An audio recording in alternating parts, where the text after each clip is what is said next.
DeSanto Propane is 4 generations strong as a trustworthy, family-owned business with unmatched customer service. Go online at DeSantoPropane.com for more info or call toll-free at 1-800-752-4574 today. Since 1937, the difference has been DeSanto Propane.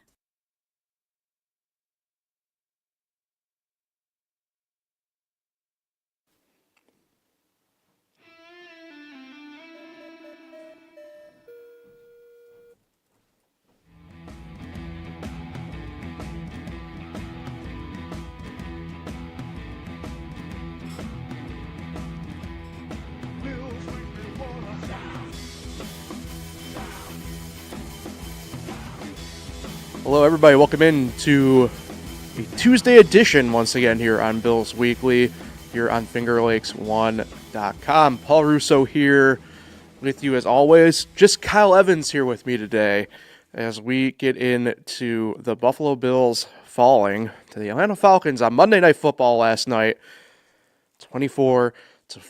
A lot to get to here and dissect as we head into the Bills bye week this week, and unfortunately back-to-back weeks here of no victory. In this case would have been Tuesday, so plenty to get to here. But first, I think a couple more of our sponsors, including Cicino's Pizzeria and Restaurant. You can visit them, their original Waterloo location or their new location in Geneva. Dine-in, takeout, delivery, catering, and banquets. You can order online at Cicinos.com. Live, laugh, and eat well. It's the Italian way. And Finger Lakes Partners Insurance. You can get the insurance you need from the people you know at Finger Lakes Partners Insurance, the insurance agency for your home, auto, or business. Get an obligation quote today at fingerlakesinsurance.com. All right, Kyle, it's interesting here. I don't know exactly where I want to start. Either way, it was just not good. There's a lot of different, I'd say, talking points a lot of people have kind of tried to get to here with the Bills already here in the immediate aftermath of this game. But either way, I'll start here and toss it to you. To me, I just feel like this is probably like one of the worst losses for the Bills at this point in a couple of years. And the only reason why I'm saying that is really because of, frankly, the expectation I think we kind of had for the team this year, what we kind of maybe thought they could kind of do within this window, right, of at least getting to the Super Bowl. When we looked at the schedule at the beginning of the year, it couldn't have probably been any better at the time, and now it's definitely not looking like that's the case.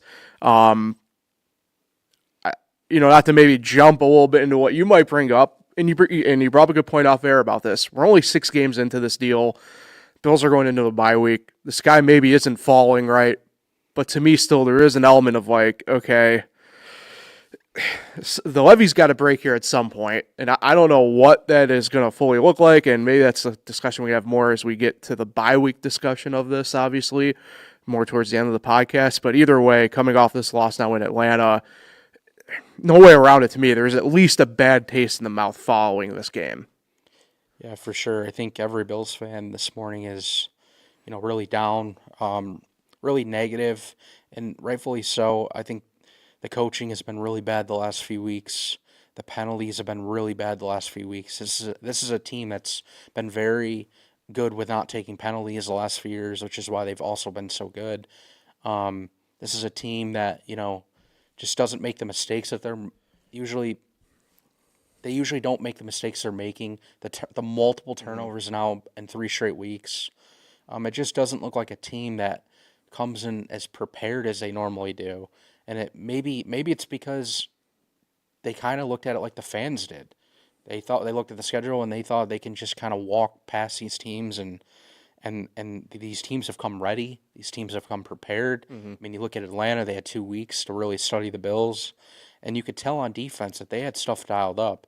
I mean, they're already a heavy blitzing team, but Allen saw the highest blitz he's ever seen since 2021, and they weren't really doing any adjustments to kind of avoid that. He had to get the ball quick, and either guys weren't getting open or they were just trying to take further shots on the field, and before you know it, he'd be sacked. The pressure was just, you could just tell he was uncomfortable all night. And I think it's on Joe Brady. I mean, you see that your guy is in a bad spot.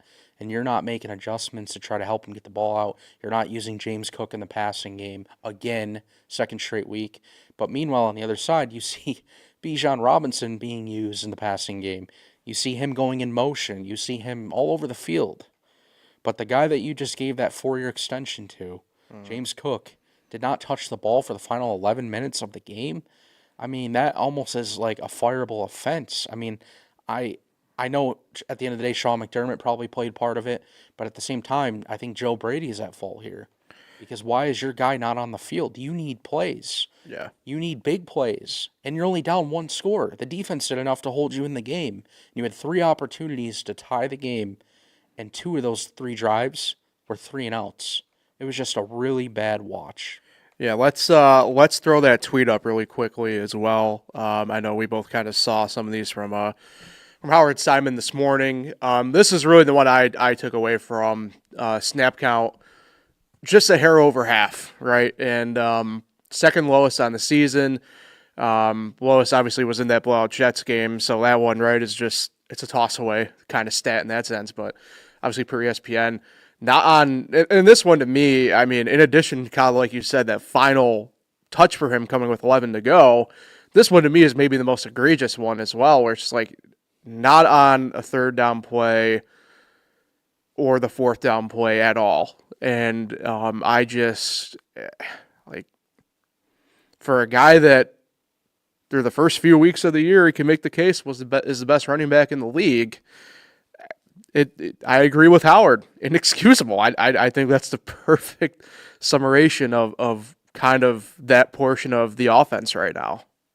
Yeah, and then one of those plays that he wasn't on the field for, they ran another jet sweep. This time they decided to do it with Elijah Moore. And not only does he not get it, it's 3rd and 1, he fumbles the ball. And this is now, I think, 3 straight weeks. Last week we had them try to do it with Dawson Knox. And I think Khalil Shakir was 3 weeks ago. Yeah. And both times they've not worked. And this comes literally just days after Sean McDermott said that he believes the offense is trying to be too cute. And this was early in the game, and they had been moving the ball, especially with James Cook. And Cook's not even on the field, 1. And 2, why are you running another jet sweep? Like, it just it doesn't make sense. You're trying to, like, make things too difficult. I mean, you have Josh Allen. They weren't even allowing him to do a QB sneak last night. The short yardage just never worked out. And then there was times where they'd have short yardage and then they'd get a penalty and then they'd back them up. So they were in 3rd and long constantly. They were awful on 3rd down. I believe they finished 2 for 8. I really think it came down to bad play calling. And obviously they had a lot of guys down with injuries. Josh Palmer leaving early on. I mean, he did look like their best receiver in the first quarter. Statistically, he was, and that's not good, right? 2 receptions for 60 yards, and a guy who doesn't play in 75% of the game is your leading receiver. It's crazy. It can't happen, and it goes back to something we've talked about countless times. And it was actually another Howard tweet I saw this morning as well involving this, where,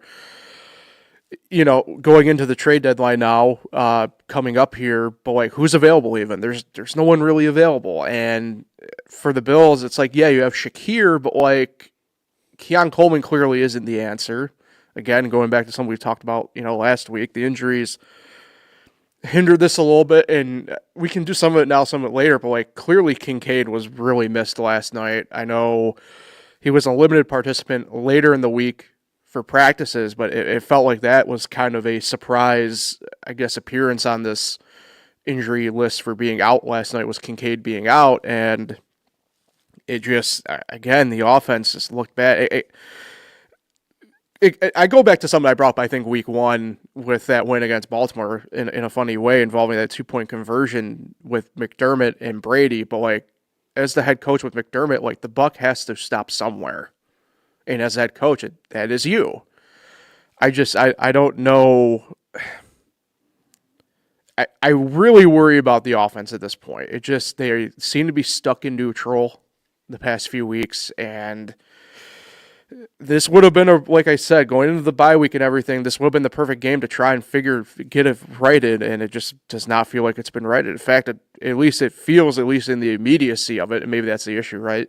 But like in the immediacy of it, it kind of feels like worse than even it was past couple weeks. I don't know. You could definitely tell Kincaid was missed, but at the end of the day, I still think they would have Right. struggled, because then they would have, just went after him and made Mm-hmm. sure he wasn't getting open. But yeah, they needed Keon Coleman to have one of his biggest games. He was getting zero separation. He had 6 targets, only caught 3 balls. The one I couldn't believe that he didn't catch. He's just been very disappointing, and now a lot of people are going after Brandon Bean, of course, and again, rightfully so, because they passed up Xavier Worthy, traded back. A number of guys, frankly. And Keon Coleman, when he was drafted, I mean, this was a guy that wasn't known for separation, and that's the problem they're having right now. He was known for, contested catches, red zone, something. I mean, he's done a couple times, but not enough. I mean, he's in year 2 now. Just very disappointing. Dawson Knox, you figured maybe he'd have a bigger game because Dalton Kincaid was out. Nope, he had the 19-yard touchdown, and then he had just 1 catch after the first quarter. So, I don't know. It's just, obviously you have some of your weapons out, but at the same time, they had enough to make it work, and they weren't even, again, making adjustments. They weren't trying to run smaller plays to try to get the ball out quicker because the guys weren't getting open. Yeah. James Cook having 0 receptions again for the second straight week is just mind-blowing, considering how much he was involved in the passing game last year. And, I mean, early on in the season, I think it was against Baltimore, maybe week 2, he had that big catch and run I think inside the 5-yard line. It was 60 yards. Yeah. He can make moves. He can be involved in the passing game, and he wasn't. Yeah. Yeah. And of course, the interesting there, and I don't want to do the speculation stuff of it right now. I don't think that's fair. I think it will be telling because this week is the bye week, obviously, for the Bills, but Joe Brady's name has popped up as well now in head coaching, both at the pro and collegiate level now. It will be interesting to kind of see, like I said, over the course of the next week plus, because this is the bye week for the Bills, how that kind of plays out in addition to all of this, right? And let's not act like these coaches can tell you that it does not affect them, but it does. You can tell when somebody's mind is elsewhere. I'm not saying that's the case right now, obviously, but I think it could be telling. And like I said, I think for a lot of the bye week stuff, we can save here until we get to the end of the podcast when we get to that. Transitioning over to the defensive side, there was a lot of stuff in the very immediacy after the game last night, which I didn't like. And look, I get the defense put the Bills in a hole early on, obviously. Let's not get it twisted. However, once again, they bent and did not break, though, especially in the second half. And again, part of this will have to wait when we get to fully talking about injuries. That was a unit that did get dinged up again last night, and yet kept the team in the game. I don't think they are going to get enough credit last night because, like I said, in the immediacy after the game last night, there was a lot of talk about the defense in a negative way. But all things considered, that defense did its job for at least 30 minutes of the game, kept the Bills in it, and the offense didn't, again, failed to capitalize on what the defense gave them. Again, I get it. They did not play a great whole game, but they kept the team in it. And at the end of the day in the NFL, it's something that we've talked about on a couple different podcasts on here. At the very least, they kept the team in it, which is what you need to be doing at this point. Yeah, and you said it well. They had injuries going in, but not only did they have injuries going in, they had so many injuries in the game. Yeah. And the fact that they still were able to, kind of limit them, as you said, in the second half. But really, if you want to look at it at 3 quarters, they only gave up 10 points. Right, yeah. That's wild. They gave up 14 in the first quarter and then 10 the rest of the game. Yeah. And like I said, the offense had 3 opportunities in the second half just to tie the game. The defense, I think, had gone 5 straight. They forced 5 straight drives to stall, and Atlanta seemed to be begging the Bills to come back in this game. Just like some of the play calling, there was a third or fourth down where they didn't go to Drake London, he was wide open, but they had been going to him early on, and it was like they got weird too, their play calling. Yeah. And the Bills usually take advantage of that stuff, but this game they just never did. And yeah, I agree. I just see defensive complaints every week. But really, I mean, how can you complain when you see that they gave up 24. I mean, you'd sign up for that. Yeah. Especially 10 over the final 3 quarters. And look, I'm not trying to say that there aren't faults in this defense. I'll be the first one to tell you that I will. I mean, and you know this too, right, Kyle? Like, I frankly do not love their secondary. We know that for a fact and everything. But, I think for, the third week in a row, I have to give the defense a gold star again. Just because, they're doing their job. It's tough. Somebody said this perfectly, and it's about, it's more about one of the college teams I'm kind of alluding to a little bit here and everything, but, you can't blame the players for being put in the position they're in, right? At the end of the day, they're going to go out there and give their 100%. It's on the front offices that be to put the team itself in the better position, right? Let's not get it twisted. I'm not here to bash Taylor Rapp or somebody like that or anything like that. But at the end of the day, they're going out there and they're doing their jobs right now, and they're kind of being left alone. They're being left out hung to dry by, the offense and everything else. It's just one of those things where I don't know. It's kind of crazy. I get it. Atlanta does have weapons. Let's get it twisted, but outside of their three-headed monster, man, dude, it's not like you said, Kyle, it's not like the Atlanta offense really did much outside of the first 15, 20 minutes of the game. It was there and the defense did their job, Yeah, people would be stunned if you listen carefully here. In the second half, Atlanta had just 108 total yards of offense. Yeah. Again, if you heard that before the game, you would sign up for it every day. Mm-hmm. And you look at the Bills the last 2 weeks on offense, 20 points, 14 points. After going 30 plus in the first 4. I mean, this is really all on the offense. Mm-hmm. Yes, they have things to correct on defense. Yes, the secondary is a problem. Yes, they give up a lot of yards. But isn't, at the end of the day, the points the biggest thing here? Yeah. And I just looked it up. They actually rank middle of the pack in the NFL. Yeah. They're 17th in points allowed per game. And in fact, if you want to break it down per average, they're giving up 22.8 points per game. With that kind of offense, that's a win. Yeah. Giving up average 22 a game after giving up 40 in the first game. Mm-hmm. I just think people really look at, when they're watching the game, they see the chunk plays, they see the yardage. But at the end of the day, the points are what matters. And last night in particular too, right? Again, this goes back to your point, right? This is more on the offense, right? A couple of those turnovers leave the defense in a bit of a precarious situation, right? You're in your own yardage spot. It's let's put it bluntly, right? It's tougher to defend in those areas at that point, right? Because your back is already against the wall. Tough to do anything at that point. Another thing, too, time of possession early on in that game, Atlanta was just dominating. And you think, oh, man, that defense is going to really wear out. No. Mm-mm. Again, second half, 108 total yards allowed. So as bad as it looked, this is not the talking point today. The talking point is on Joe Brady and the offense and how bad the receivers have been. Yeah. All right. We're going to pause on that portion of it because that goes into our bye week stuff perfectly. The injury report, again, gets added to last night. Let's go pregame. We mentioned a little bit with Kincaid, right? But Curtis Samuel also out, missing the game last night. Neck and ribs, it's being listed as. Bernard gets dinged up in the game, as does Josh Palmer. Quan Jones, even before the game gets dinged up, leaves the game last night with a walking boot in postgame out of the locker room. Obviously, Matt Milano out again last night, but it just kind of keeps stacking up. And yeah, in the sense, good. The bye week is here, right? Get these guys rested up. It's an extra week of not taxing your body or anything like that, but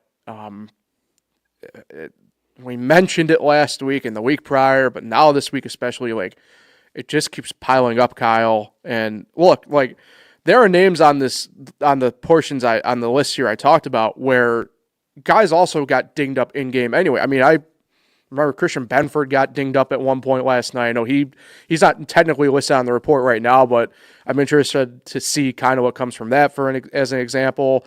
The offensive line even got dinged up even more last night. Just, it's one of those things where thank God the bye week is here in that sense, but also boy, if you're Brandon Beane, I feel like you might need to really start hitting the phones here and start seeing who's available on practice squads, who might be available via trade, who is a free agent. I mean, just anything to kind of get a little bit more depth here at this point for the team. Yeah, the secondary, of course, is an issue. We've always said that. But a lot of people aren't looking at that middle linebacker position. Yeah. Yet again, Matt Milano and Terrell Bernard are not on the field. Terrell Bernard left the game, did not return, ankle injury, and this comes after Matt Milano is already not playing. Yeah. So now you're bringing in 2 linebackers who normally don't start. We've seen that a ton last year. But not only did Dorian Williams, their second guy, not start, their third guy, Shaq Thompson, started because he's been playing better than Dorian Williams. And then on top of that, at one point late in the game, Joe Andreessen came on and played. So you're seeing 4th, 5th string linebackers playing.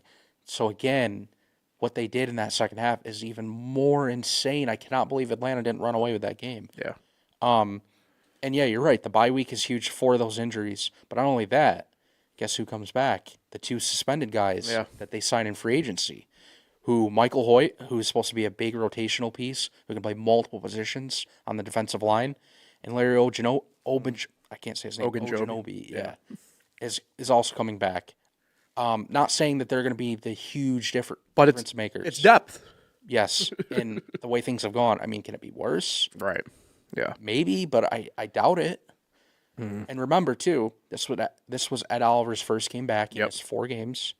You know, he might start off slow, but no, he blocked a field goal and had a sack. Yeah. Exactly. So, and then Daquan Jones, like you said before the game, he's a defensive lineman too. I mean, again, I just cannot believe Atlanta didn't run over that game with all the injuries. And I failed to mention, right, but going into that game a few days prior, obviously in the secondary, we know, he has not played well this year, right, but DeMar Hamlin gets placed on the injured reserve. TJ Sanders also gets put on the injured reserve, a defensive tackle. I mean, it like we said, it's more the depth element of it too here, where you're on the field longer, something's bound to potentially happen, and we're kind of seeing that happen obviously in real time. Yeah, and their rookie Maxwell Hairston, who, Brandon Beane drafted, and this is why they didn't really go out and sign anyone in free agency, because this was the guy. He's been hurt all year. He was seen at practice, but we still don't know when he's going to return, if he's going to return. But if he does, I mean, another piece. This is why I'll say it here. As bad as it's been, as ugly as it looks, as worried as you are, Right. There's guys that are coming back. There's guys that are coming off the suspension list. There's time to make changes. There's the trade deadline. I mean, they got all this time now during the bye week to try to correct things. Joe Brady and Sean McDermott, I'm sure, are going to talk a ton about how to fix this. This is why I'm not going to give up hope or be down yet, because it's just too early. This isn't week 12. This is we're not at the end of the year where now it's playoff time and, man, they're going to go in the playoffs struggling. No, there's time to correct this. Yeah. I mean, everyone was killing the Chiefs, early on. Look what they've done in the last couple weeks. Yeah. Yes, they blew that double-digit lead in Jacksonville, but what did? They put up 31, and then they just put up 30 on the Lions. Yeah. Yeah. They corrected their offense. Right. Yeah. So, and I think that's part of it too, right? I know we're kind of doing a little bit maybe doomsday element of it here, and I think it's just because we put the expectations pretty high, at least on this podcast for the year, right? for sure. And I think it's tough, right? I go back to the schedule element for the Bills here, right? It shaped up perfectly for them this year, and not to say, like you're getting at, right? Not to say that it can't continue to be in a good spot, right? Let's again look at it here, right? Out of the bye week, they get Carolina, who frankly did upset Dallas again, here. So maybe this Carolina team is something you can't really take lightly, but you have the Chiefs at that point. Miami's very clearly in a worse spot, to put it bluntly, right? Obviously, Tampa Bay, for as good as they are, they enjoy keeping things close. Houston is Houston. I'm going to leave it at that. One of the tougher games left for them might just be this at Pittsburgh team, right? I mean, they don't score a ton, but they don't give up a ton, and they might be winning the AFC North. Speaking of that, you got the Bengals after that, and then the Browns as well, sandwiched with the Patriots, and then home against the Eagles, and then home against the Jets. But look, things still shape up pretty nicely for the Bills. But the key part here for me in my mind is the bye week. So let's get into a little bit here before we head out. What we mentioned last week, next couple pods are probably going to be kind of one of the shorter ones we do because of this bye week element of it. I think it's good that McDermott last night, said that like going into the bye week, things are going to have to be addressed. I would hope for the sake, and I think it helps you come against, like I mentioned, this is a good Carolina team at the very least that knows how to play to their opponent's level. That being said, that defense has given up a ton of points for Carolina this year. I think offensively speaking, it probably is a good, perfect time to just kind of reset and go into that game, right, with an intention of like, and we talked actually about it. Was it maybe after the Jets game, Kyle, where it was like, okay, Josh Allen kind of broke out a little bit and kind of did some stuff like Josh Allen kind of did the past couple that we didn't see in that first game or two. But like, I think that Carolina game is perfect. You can let Josh kind of go out and just be Josh Allen, essentially, right? Like, one thing we maybe failed to mention is like, that did not look like a usual Josh Allen last night, right? I mean, it kind of reverted back to like what I would call like third-year Josh Allen, where it's just like really forcing the ball and just reckless spots and stuff like that. And I think you go into this bye week, you kind of get with him. You're like, hey, like let's go out here and let's just like kind of play the ball that we were playing with you the past like year and a half plus, where it's just like we're gonna turn you loose, you do your thing. And it wins the team games, right? I think that's got to be, in addition, right? That ties into the play calling element of it here in my mind. But like that has to be, I think, the base building block here for this offense going into the bye week to make adjustments. Yeah, for sure. You're right about Allen forcing things. The first interception was trying to be forced. That second one was like tip. It was weird. Yeah, the first one was trying to go to Shakir again. Second week in a row.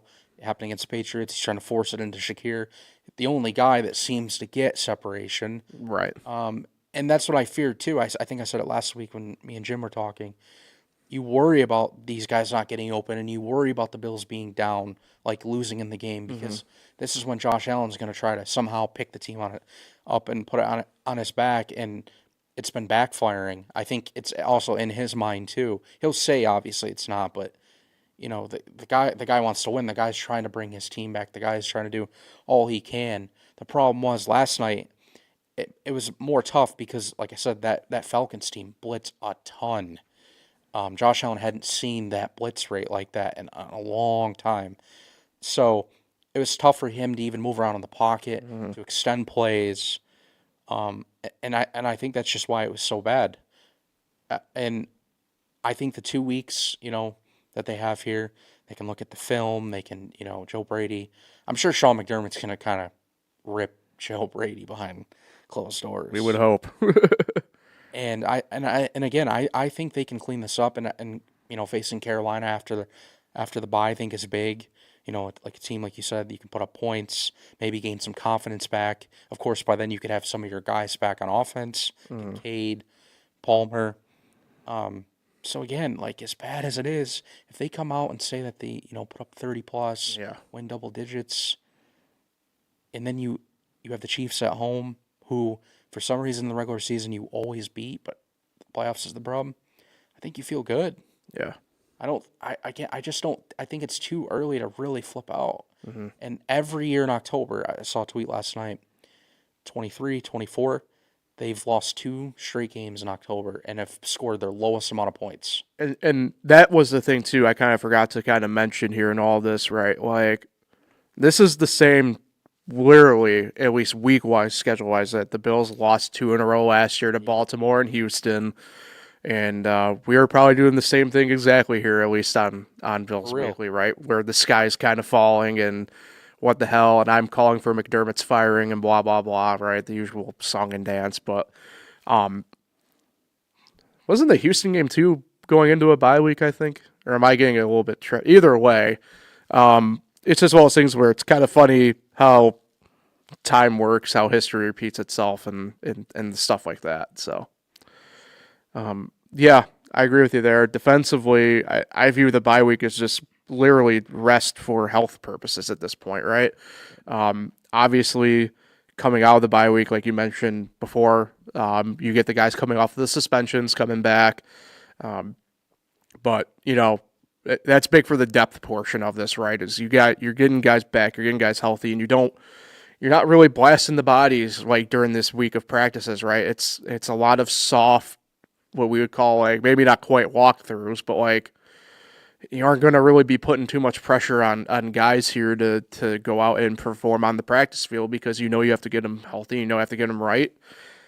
And that's pretty big to me. I mean, it's tough to really knock anything on the defensive side of the thing right now when you're just kind of bandaging things up and kind of going as you do. Yeah, there's stuff that I'm sure they're going to work on in terms of like play stats and stuff like that. But like the bye week to me for the defense is nothing but pure goodness from the health side of things and from the depth side of things. Yeah, and I saw a couple of reporters last night doing their podcast. They said don't be surprised if there is a trade. There's been a few trades, obviously not big trades, but you would think Brandon Beane is at least looking, even practice squad-wise. The disrespect to linemen everywhere. Safety-wise, I think they really need a safety, and I think I almost would prioritize that over a receiver. But I think they need both, and I don't think you're going to get a top name, and I don't think you need a top name. No. You just need a guy that can get separation, that can kind of distract, get the other guys open. I mean, that's literally why they made the Amari Cooper trade last year. We came in here almost every week, and we said, wow, Amari Cooper isn't doing anything. Well, yes, he was. He just wasn't in the box score. Right. He was creating that threat, Right. that scare, like, I'm going to get open, and if you don't, watch the other guys, they're going to get open. And I think that's what they need. And I think Brandon Beane will know that and address that. But the trade deadline, I believe, is November 9th. So it's early. Yeah. It's October 14th. And it's week 6. Well, now going into week 7. Trades aren't really going to happen this early. Yeah. So fans need to be patient, understand that, things can get better and probably will get better because they've always gotten better. Yeah. And at the end of the day, you have Josh Allen. Yeah. There are much worse situations to be in behind center involving that. Yeah, I mean, it's kind of like in baseball, right? When you have a really good hitter kind of in front of you or behind you, right? And, you're going to be seeing good pitches because they don't want to put anything to chance, right? You don't want a guy like Aaron Judge or Cal Raleigh with free guys on base, right? Yeah, the tough part there, though, and you mentioned how it's not going to be probably a big name. It's just it's tough because I don't know what names are going to be on the market right now. The NFL is in a really interesting spot. There's not many teams really out of it. I think the easiest maybe team to point to in terms of potential availability might be a team like Tennessee. Obviously, they just fired their head coach, Brian Callahan. So,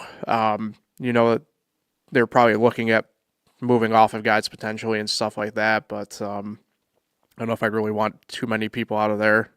Maybe Calvin Ridley, but that's a pretty hefty contract to take on. So who knows? And I'm not a fan of anything on that defense, but either way.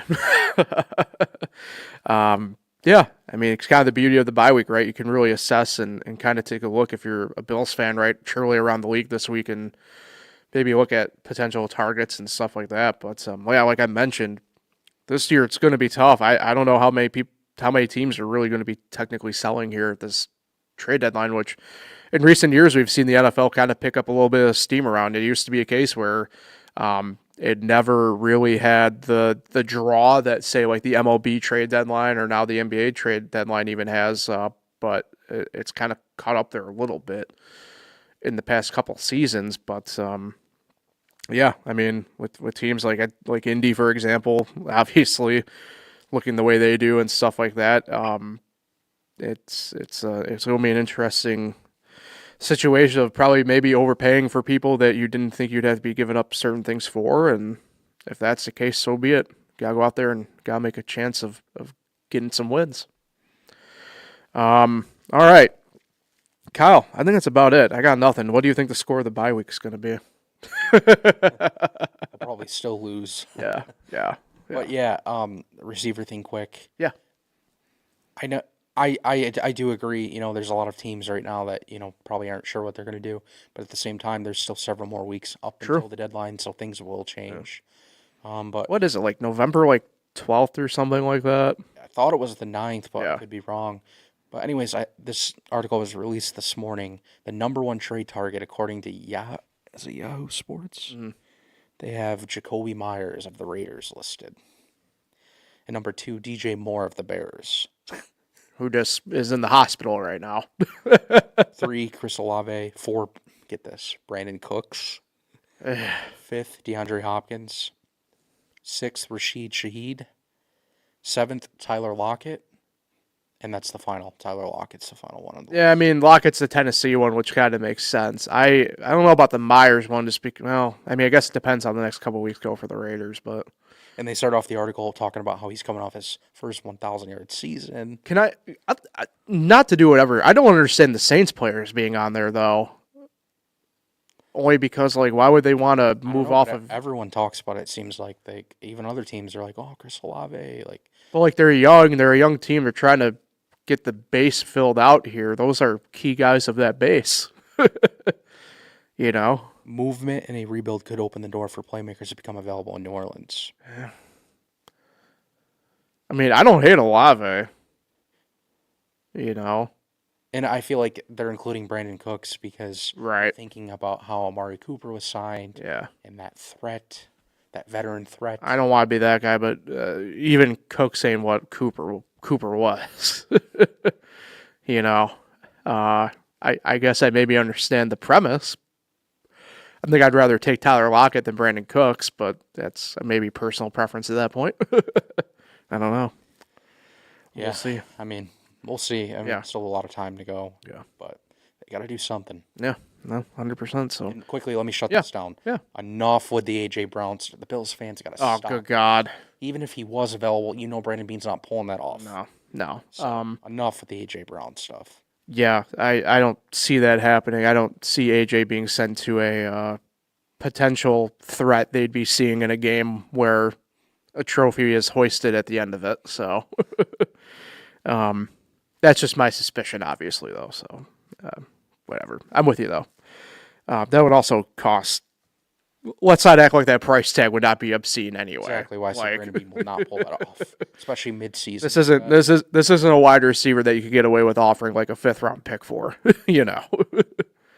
What was the Amari deal last year? 2nd or 3rd round pick, right? Yeah, it was late. It was like 3rd or 4th. Yeah. So. Because I think people are shocked that they got him for that, just that. Yeah, it's not. You aren't getting AJ Brown for that. That's probably why they list Brandon Cooks on here. Yeah, you aren't getting AJ Brown at that price. So. Yeah. All right, Kyle. That does it then for this week. Luckily for Bills fans, you get to just watch a pure bliss of undoctorated football this weekend. Yeah, you're gonna have to hate watch if you're a Bills fan. Every team that's around them fighting for the 1 seed, like the Colts, Steelers, Chargers. Yeah. You gotta hate watch. You gotta hope they all lose, even though that never happens. But yeah. Every game matters, though. Yep, for sure. So, Kyle, we'll talk again then next Monday because we'll be back at our normal time of 10 a.m. Monday morning next week. We'll be previewing that game against Carolina and anything else that might pop up. Who knows what headlines might pop up here through the course of the week to discuss involving the Buffalo Bills. So, appreciate everybody for listening in and tuning in here on Bills Weekly this week. You can find Bills Weekly and all other FL1 podcasts on FingerLakes1.com, the FL1 YouTube channel, and all major podcasting platforms. Like I said, back at it again next Monday at our usual time of 10 a.m. following the bye week here as we preview the Bills against the Carolina Panthers.